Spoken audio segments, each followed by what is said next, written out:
मीनू बहुत नाज नखरों से पली बड़ी थी। दिखने में बहुत खूबसूरत थी। खूबसूरत नए नक्श और सबसे खूबसूरत थी उसकी मीठी बोली। एक दिन उसकी, हमें मीनू की शादी के लिए वर तलाश कर देनी चाहिए। अब तो उसकी पढ़ाई भी पूरी हो गई है। उसके साथ की सभी लड़कियों की गृहस्थी भी बस गई है। हाँ, मैंने भी 2-3 जगह बात चलाई है, तुम भी देखती रहो। मीनू तभी माँ के पास आकर, माँ, मुझे माधव से शादी करनी है। कौन माधव? वही जो मोटरसाइकिल से घूमता है। हाँ माँ, वो बहुत अच्छा है, मुझे बहुत पसंद है। वो बैंक में काम करता है। उसकी माँ भी बहुत अच्छी है। मैं उनसे मिल चुकी हूँ। कब से जानती हो उसे? वो मेरे साथ कॉलेज में पढ़ता था। अब उसकी पक्की नौकरी भी है। मैं तुम्हें बताने वाली ही थी। चलो, शाम को उनके घर चलने हैं, उसकी माँ से मिलना होगा। शाम को वो लोग माधव के घर गए। माधव की माँ ने उनकी खूब आवभगत की। वापस आने पर, मीनू, तुम उतने छोटे से घर में कैसे रह पाओगी? वो लोग बहुत गरीब हैं, जो है सो लड़का ही है। पापा, मैं भी तो नौकरी कर सकती हूँ, लेकिन शादी मैं माधव से ही करूँगी। मीनू की जिद के आगे माता पिता की एक न चली। दोनों की शादी हो गई। मीनू ससुराल आ गई। कुछ दिनों तक तो सब ठीक रहा, पर अब उसको पैसे का अभाव खलने लगा। बैंक की बंधी बंधाई तनख्वाह कब खत्म हो जाती पता ही नहीं चलता। मीनू परेशान रहने लगी। एक दिन, मीनू, कल संडे है, मेरा एक मित्र अरुण खाने पर आएगा। उसकी पत्नी मायके गई हुई है, इसीलिए मैंने उसे बुला लिया। क्या खिलाओगी? छोले भटूरे बना लूंगी। तुम्हें भी तो मेरे हाथ के छोले भटूरे पसंद है ना? हाँ, वो भी बंदा क्या याद रखेगा। दूसरे दिन मीनू सुबह से ही घर की साज सज्जा और खाना बनाने में लगी थी। तभी, मीनू, अब काम छोड़कर अपना हुलिया ठीक कर लो, अरुण आता ही होगा। जी माँ जी। वो झट से तैयार होने चली गई। अरुण ने जब छोले भटूरे खाए तो उसे बहुत पसंद आए। वाह भाभी, आपके हाथ में तो जादू है। क्या भटूरे बनाए हैं? ऐसे भटूरे तो रेस्टोरेंट में भी नहीं मिलेंगे। अरे यार, क्यों चने के झाड़ पर चढ़ा रहा है? अरे मैं सच कह रहा हूँ, तू घर का बना खाना खाता है ना? पहले तेरी माँ बढ़िया खाना बनाती थी, अब बीवी भी अच्छी खाना बनाती है। मुझसे पूछ, मेरी बीवी तो रसोई से दूर भागती है, इसीलिए मुझे यहाँ के सभी रेस्टोरेंट के स्वाद का पता है। मीनू बहुत खुश थी। अरुण के जाने के बाद, माधव, क्यों ना हम भी अपनी एक छोले भटूरे की छोटी सी दुकान खोल लें? मैंने अरुण को बोला था कि चने के झाड़ पर मत चढ़ा। अब उसका फल तो मुझे ही भुगतना पड़ रहा है। तुम्हें तो मेरी हर बात मजाक ही लगती है। अरे नहीं, मैं मजाक नहीं कर रहा हूँ। अभी हमारी शादी को 1 साल ही हुए हैं। तुम्हारे घर वाले सोचेंगे कि मैं ठीक से तुम्हारे देखभाल नहीं कर सकता। माधव, मेरे पापा खुद एक बिजनेसमैन है, वो कभी ऐसा नहीं सोचेंगे। बात तो आई गई हो गई। अपनी खूबसूरत बीवी को घुमाने फिराने के लिए और उसके साथ श्रृंगार के लिए पैसे ही नहीं बचते थे। मीनू कभी कोई डिमांड नहीं करती थी, पर माधव को अधिक से अधिक पैसा कमाने की चाहत थी। एक दिन, सर, आपके लिए मैं कुछ लाया हूँ, प्लीज मेरा होम लोन जल्दी पास करवा दीजिए। आप बाहर चलिए, मैं आता हूँ। वो व्यक्ति बाहर गया तो उसने माधव को एक थैली पकड़ा दी। माधव ने थैली तुरंत उसके हाथ में वापस कर दी। उसकी हिम्मत देखकर उसके हाथ कांपने लगे। वो पशोपेश में पड़ गया कि क्या करे। जब घर पहुंचा तो, क्या बात है, बहुत परेशान लग रहे हो? कुछ नहीं, बैंक की टेंशन है। दूसरे ही दिन वो जैसे ही बैंक पहुंचा, उसके बॉस ने उसे बुलाया। मिस्टर माधव, ये लीजिए अपना सस्पेंशन ऑर्डर, और जब तक इंक्वायरी होगी आप वो बैंक आने की जरूरत नहीं है। क्लाइंट ने आपके खिलाफ शिकायत दर्ज की है। सर, वो तो खुद ही मुझे बुलाकर ले गया था, मुझे फंसाया गया है। बॉस ने उसकी एक न सुनी। उसके तो होश उड़ गए। क्या मुंह दिखाऊंगा घर वालों को और रिश्तेदारों को? वो घर आकर चुपचाप लेट गया। आज इतने जल्दी कैसे आ गए? मीनू, तुम कह रही थी ना कि हम अपनी एक दुकान खोल लेते हैं, वो समय आ गया है। चलो, मेरे साथ चलो। पर हमारे पास इतने पैसे कहाँ से आएंगे? पहले हम किराए पर जगह लेंगे, फिर अपनी दुकान खोलेंगे। मैं तुम्हें कब से कह रही थी, पहले चलकर मम्मी पापा से बात कर लें। नहीं, उसकी जरूरत नहीं है। दोनों ने किराए की जगह पक्की कर ली। कुछ ही दिनों में उन्होंने अपना एक छोटी सी दुकान खोल लिया। मीनू तो छोले भटूरे बनाने में पहले से ही बहुत एक्सपर्ट थी। माँ भी उसके साथ पूरा समय देती। उनकी दुकान अच्छी चल निकली। उनकी खूब कमाई होने लगी। धीरे धीरे 1 साल हो गए। एक दिन, आज मेरी तबीयत कुछ ठीक नहीं है, चक्कर आ रहे हैं। चलो डॉक्टर के पास चलते हैं। मुबारक हो, आप माँ बनने वाली हैं। मीनू, अब दुकान का काम कैसे होगा? अरे अभी कौन सा बच्चा पैदा हो जाएगा? अभी उसके आने में 7-8 महीने का समय है। तब तक हम खाना बनाने के लिए कारीगर रख लेते हैं। मैं अपनी देखरेख में उनसे छोले भटूरे बनवाऊंगी। हाँ, ये ठीक रहेगा। उन्होंने 2 कारीगर भी रख लिया। उनके छोले भटूरे की चर्चा हर जगह होने लगी। एक दिन इस दुकान का मालिक, भाई, आप लोग तो अच्छा खासा पैसा कमा रहे हैं, किराया दुगना कर दीजिए। अरे भाई, इतनी कमाई नहीं होती, इतना किराया कहाँ से दे पाएंगे हम? आप लोग ये जगह छोड़ दीजिए। माधव और मीनू बहुत परेशान हो गए। माधव, तुम चिंता मत करो, हम जहाँ भी दुकान खोलेंगे वहीं चल निकलेगी। तुम मेरे गहने गिरवी रखकर अपनी खुद की दुकान के लिए जगह देख लो। नहीं नहीं मीनू, तुम्हारे माता पिता को पता चलेगा तो उनकी नजरों से मैं गिर जाऊंगा। मैं उनको बताने थोड़ी जा रही हूँ। अपने पास कुछ बचत भी तो है। जब हमारी कमाई होने लगेगी तो सबसे पहले गहने ही छुड़वाएंगे। माधव ने उसके कुछ गहने रखकर बाकी गहने गिरवी रख दिए और घर के नजदीक ही एक दुकान खरीद ली। कुछ ही दिनों में उनकी दुकान पर खूब भीड़ होने लगी, खूब आमदनी होने लगा। तभी एक दिन बैंक से फोन आया। माधव, आपकी इंक्वायरी में आप निर्दोष साबित हुए हैं। आपकी नौकरी फिर से बहाल हो गई है। आपको पिछले 2 सालों का एरियर भी मिलेगा। आप सोमवार से ज्वाइन कर लीजिए। इतना सुनते ही माधव की आंखों में खुशी के आंसू आ गए। हमेशा ईमानदारी की जीत होती है माधव। अब मुझे दुकान पर जाने की हिम्मत नहीं रह गई है। तुम 1-2 आदमी और रख लो। तुम चिंता मत करो, हमारा बच्चा बहुत भाग्यशाली है। देखो ना, अभी वो आया भी नहीं है और मेरी बहाली का संदेश आ गया। मेरे ऊपर लगा दोष भी दूर हो गया। उन्होंने 2 आदमी और रख लिए। माधव दिन भर बैंक में रहता, शाम को दुकान संभालता। उसकी माँ भी दुकान पर ही रहती। मीनू का बेटा होने के बाद उन्होंने बहुत बड़ी दावत रखी। मीनू के सारे गहने भी उसने छुड़ा लिए थे। मीनू सजी धजी बेटे को गोद में लेकर बैठी थी। हमारी बहू बहुत ही समझदार और हिम्मत वाली है। उसकी सूझबूझ से ही आज हम इतने बड़े कारोबार के मालिक हैं। उसने छोले भटूरे बेचकर हमारी गरीबी दूर ही कर दी। मीनू और माधव एक दूसरे को देखकर मुस्कुरा उठे। उनका जीवन खुशियों से भर गया। कुशालपुर नाम का एक सुंदर सा राज्य था, जहाँ पर हमेशा खुशहाली भरा माहौल रहता था। यहाँ के राजा का नाम था राजा रणवीर। उन्हें एक परी से प्रेम हो गया था।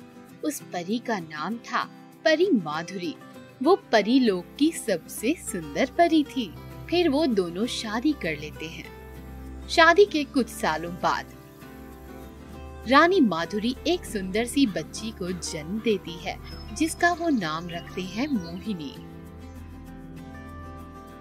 रानी माधुरी और राजा रणवीर अपनी बेटी के साथ खूब खेलते हैं और उसका ख्याल भी रखते थे। लेकिन एक दिन उनके राज्य पर काले बादल छा गए और राक्षसों के राजा दानवसुर ने अपनी सेना के साथ उसके राज्य पर हमला कर दिया। तभी एक सैनिक भागता हुआ राजा रणवीर के पास आता है। महाराज, अनर्थ हो गया। राक्षसों ने हमारे राज्य पर हमला कर दिया। वो एक एक करके हमारे सिपाहियों को मार रहे हैं। राजा रणवीर अपने घोड़े पर सवार होकर युद्ध करने निकल पड़ते हैं। उन्होंने कई राक्षसों को मार गिराया और फिर उनका सामना होता है राक्षसों के राजा दानवसुर से। वो उससे डटकर सामना करते हैं और अपनी तलवार से उनका वध कर देते हैं और राक्षसों की सेना को परास्त कर देते हैं। तूने मेरे भाई को मारकर ठीक नहीं किया। अब इसका बदला उसका बेटा महिषासुर तेरी बेटी से लेगा। इस घटना के बाद से रानी माधुरी को अपनी बेटी के लिए डर सताने लगता है और वो उसे बचपन से ही महल से बाहर नहीं जाने देती थी। धीरे धीरे कई साल बीत जाते हैं। राजकुमारी मोहिनी अब बड़ी हो जाती हैं। वो दिखने में ही बहुत ही सुंदर और दिल से भी बहुत साफ थी। राजकुमारी मोहिनी का एक ही दोस्त था, वो था उसका तोता मिट्ठू। मोहिनी अपनी सारी बातें मिट्ठू को ही बताया करती थी। मिट्ठू, मैं एक ही जगह रह रहकर बोर हो गई हूँ। हाँ, मैं भी हो गया हूँ बोर। चलो चलो कहीं बाहर घूमने चलते हैं। मेरा भी मन करता है कि मैं भी बाकी लोगों की तरह आजाद घूमूं, अपने नए नए दोस्त बनाऊं। पता नहीं कब मैं ऐसा कर पाऊंगी, पर क्या करूं मिट्ठू, मैं अपनी माँ के वचन से बंधी हुई हूँ। रानी माधुरी ने गुप्तचरों से ये पता लगाया कि दानवसुर राक्षस का बेटा महिषासुर बहुत ही शक्तिशाली है और उसे वरदान मिला है कि उसे किसी हथियार से नहीं मारा जा सकता। उसे वही इंसान मार सकता है जिसका जन्म परियों के आशीर्वाद से हुआ होगा। ये बात रानी माधुरी राजा रणवीर को बताती है और राजा रणवीर अपने राज्य की सीमाओं पर और सैनिकों को तैनात कर देते हैं। लेकिन महिषासुर रूप भी बदल सकता है। वो एक चील का रूप बदलकर राजकुमारी मोहिनी पर नजर रखता था। कब तक राजा रणवीर अपनी बेटी को महल में छुपा के रखेगा? मैं अपने पिता की मृत्यु का बदला उसकी बेटी की मृत्यु से लूंगा। एक दिन राजकुमारी मोहिनी अपने बगीचे में टहल रही होती है। तभी महिषासुर उसके तोते मिट्ठू का रूप बदलकर उसके सामने पेड़ पर बैठ जाता है। मिट्ठू, तुम क्या कर रहे हो? तुम तो अपने पिंजरे में थे। जरूर किसी ने पिंजरा खोल दिया होगा। चलो नीचे आओ मेरे पास। नहीं, मैं नहीं आऊंगा। वो पेड़ से उड़ जाता है। राजकुमारी उसका पीछा करते करते महल के पिछले दरवाजे पर पहुंच जाती है। महल का पिछला दरवाजा खुला हुआ था। राजकुमारी मोहिनी उस दरवाजे से निकलकर उसका पीछा करने लगती है। पीछा करते करते वो एक सुनसान जंगल में पहुंच जाती है। तभी मिट्ठू एक जगह पर बैठ जाता है। जैसे ही राजकुमारी मोहिनी उसके करीब जाती है, तभी महिषासुर अपने असली रूप में आ जाता है और उसे पकड़ लेता है। छोड़ दो मुझे, छोड़ दो मुझे, कोई है? इस राक्षस से मुझे बचाओ, छोड़ दो मुझे। यहाँ पर तुम्हें बचाने वाला कोई भी नहीं है। हा, हा, हा, हा, हा, हा। महिषासुर फिर राजकुमारी मोहिनी को अपने साथ अपने महल में ले जाता है और उसे एक कमरे में बंद कर देता है। दूसरी ओर राजकुमारी मोहिनी की माँ जब उसके कमरे में जाती है तो उसे मोहिनी नहीं दिखाई देती।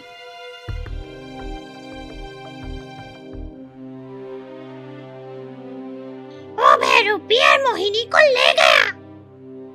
ये सुनकर रानी माधुरी बहुत डर जाती है और भागी भागी राजा रणवीर के पास जाके उनको ये बात बताती है। ये बात सुनते ही राजा रणवीर जैसे ही अपनी तलवार उठाकर चलते हैं, रानी माधुरी उन्हें रोक देती है। नहीं, तुम उसे नहीं हरा सकते। वो किसी हथियार से नहीं मरेगा। उसे वही इंसान मार सकता है जिसका जन्म परियों के आशीर्वाद से हुआ होगा। राजा अपने सिपाहियों से पूरे राज्य में खबर पहुंचा देते हैं कि अगर उसकी लड़की को कोई महिषासुर से बचा के लाएगा तो वो उसे ढेर सारा धन और सोना देंगे। महिषासुर से सब डरते थे, इसीलिए कोई डर की वजह से उसके पास नहीं आता। पास के ही एक राज्य से एक राजकुमार ये खबर सुनकर राजा रणवीर के पास आता है। महाराज, मैं आपकी बेटी को महिषासुर से बचा कर लाऊंगा, लेकिन इसके बदले में मुझे कोई सोना या फिर कोई धन नहीं चाहिए। रानी माधुरी उसके हाथ पर बना निशान देखकर पहचान जाती है कि राजकुमार परियों के आशीर्वाद से पैदा हुए हैं। ये देखकर वो थोड़ा खुश हो जाती है।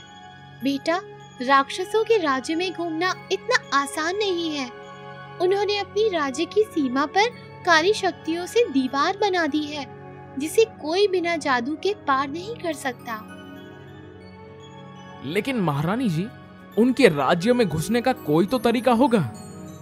रानी माधुरी अपने उड़ने वाले घोड़े को राजकुमार को दे देती है। तुम इस घोड़े से वहाँ आसमान के जरिए जा सकते हो और इस अंगूठी से तुम छोटे हो जाओगे, जिससे तुम्हें कोई देख नहीं पाएगा। राजकुमार रानी के दिए हुए जादुई घोड़े पर बैठ जाता है। जैसे ही वो अंगूठी पहनता है, वो छोटा हो जाता है और आकाश में उड़कर राजकुमार राजकुमारी को बचाने के लिए निकल पड़ता है। वो महल में पहुंचते ही अपनी अंगूठी निकाल देता है और बड़ा हो जाता है। राजकुमार राजकुमारी मोहिनी को महल में ढूंढने लगता है। काफी देर ढूंढने के बाद राजकुमार को राजकुमारी दिख जाती है, मगर वो बेहोश थी। राजकुमार राजकुमारी मोहिनी की आंखों पर पानी फेंकता है। राजकुमारी होश में आ जाती है। तुम कौन हो? राजकुमारी मोहिनी, मैं आपको बचाने के लिए आया हूँ। आप जल्दी मेरे साथ चलो, इससे पहले कि वो महिषासुर आ जाए। वो दोनों जैसे ही निकलने लगते हैं, तभी महिषासुर वहाँ आ जाता है। मेरे चंगुल से बचने का प्रयास कर रहे थे, अब तो तू भी नहीं बचेगा। राजकुमार और महिषासुर में भयानक युद्ध होने लगता है। राजकुमार अपनी बुद्धि और बल से महिषासुर को अपनी तलवार से मार गिराता है। फिर वो राजकुमारी को जादुई घोड़े पर बिठाकर कुशालपुर राज्य में वापस ले आता है। अपनी बेटी को देखकर रानी माधुरी और राजा रणवीर बहुत खुश हो जाते हैं और आखिर में राजा रणवीर राजकुमार की दिलेरी देखकर राजकुमारी मोहिनी की शादी उनसे करा देते हैं। उन दोनों की शादी वो बहुत धूमधाम से करते हैं। उनकी शादी में बड़े बड़े राज्यों के राजा और परीलोक की परियां भी सम्मिलित होती हैं। एक गांव में भोली और भूरी नाम की दो फल बेचने वाली रहती थी। दोनों हमेशा साथ रहती थी और एक दूसरे की मदद भी करती थी। चलो चलो जल्दी करो, फल बेचने नहीं जाना? हाँ हाँ आ रही हूँ। भूरी, आज देर लगा दी, बाजार में फल नहीं बेचने? अरे बेचने हैं, आज मेरे मामा जी कई सालों बाद मेरे घर आए हैं। वो मुझे अपने साथ कुछ दिनों के लिए ले जाना चाहते हैं, पर क्या भूरी, तुम काफी सालों से यही फल बेच रही हो। कुछ दिन अपने मामा के साथ बाहर जाओ, थोड़ा घूम लो, फिर बाकी जिंदगी फल ही तो बेचने हैं। जाना तो है, पर मामा जी आज ही जाने की बात कर रहे हैं और आज ही निकल गई तो मेरे फलों को कौन बेचेगा? मेरा काफी नुकसान हो जाएगा। बस इतनी सी बात, तो पहले क्यों नहीं कहा? मैं एक काम करती हूँ, मैं अपने फलों के साथ साथ तुम्हारे फल भी बेच दूंगी और फिर जब सारे फल बिक जाएंगे तो मैं तुम्हारी टोकरी तुम्हारे घर पर रख दूंगी। ऐसे फलों का भी नुकसान नहीं होगा और तुम भी आराम से अपने मामा के साथ जा सकती हो। सच में भोली, तुम मेरी सच्ची दोस्त हो। ये लो फलों की टोकरी, कोशिश करना कि तुम इसे अच्छे दाम में बेच सको। आखिर वापस आकर मुझे अपने मकान का किराया जो भरना है। भूरी, तुम चिंता मत करो, मैं तुम्हें अच्छे दाम दिला दूंगी।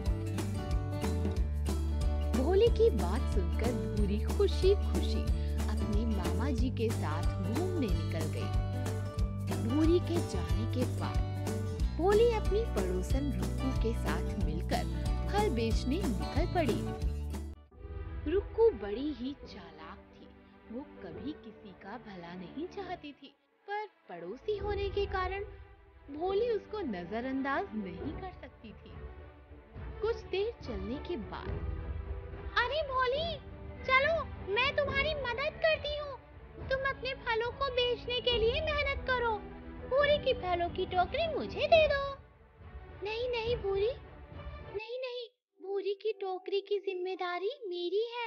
मैं उसे अच्छे दाम में बेचूंगी। तुम कितनी भोली हो। क्यों?